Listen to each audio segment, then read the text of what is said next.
मनुष्य के सारे संबंधों का आधार है अपेक्षा। पति कैसा हो जो मेरी सारी सुख सुविधाएं का ध्यान रखे, पत्नी कैसी जो सदैव मेरे प्रति समर्पित रहे, संतान कैसी हो जो मेरी सेवा करे, मेरा आदेश माने। मनुष्य उसी को प्रेम कर पाता है जो उसकी अपेक्षा पूर्ण करता है, और अपेक्षा की नीति है भंग होना, क्योंकि अपेक्षा मनुष्य के मस्तिष्क में जन्म लेती है। कोई अन्य व्यक्ति उसकी अपेक्षाओं के बारे में जान ही नहीं पाता। पूर्ण करने की प्रामाणिक इच्छा हो तब भी कोई मनुष्य की इच्छा पूर्ण नहीं कर पाता, और वहाँ से जन्म लेता है संघर्ष। सारे संबंध संघर्ष में परिवर्तित हो जाते हैं, पर मनुष्य अपेक्षा को संबंध का आधार न बनाए और स्वीकार करें केवल संबंध का आधार, तो क्या यह जीवन सदा के लिए सुख और शांति से नहीं भर जाएगा? स्वयं विचार कीजिएगा। समय के आरंभ से ही मनुष्य को एक प्रश्न हमेशा पीड़ा देता है, अपने संबंधों में अधिक से अधिक सुख और कम से कम दुख किस प्रकार प्राप्त कर सकता है?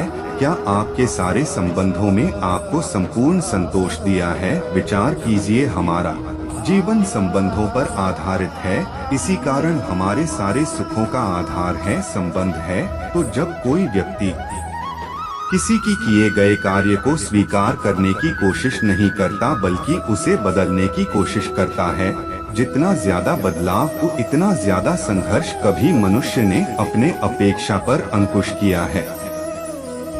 जब किसी व्यक्ति को किसी घटना में अन्याय का अनुभव होता है तो वह घटना उसे अंदर तक जोड़ देती है। समस्त जगत उसे अपना शत्रु प्रतीत होता है। अन्याय करने वाली घटना जितनी बड़ी होती है, मनुष्य का मन भी उतना ही विरोध करता है।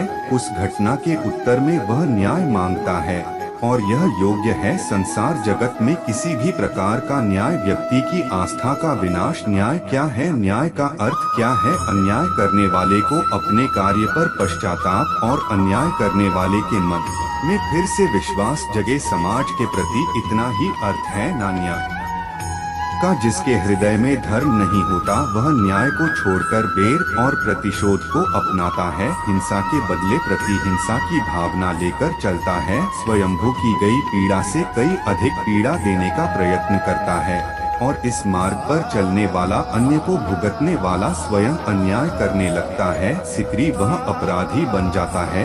अर्थात न्याय और प्रतिशोध के बीच बहुत कम अंतर होता है, और इसी अंतर का नाम है अधर्म।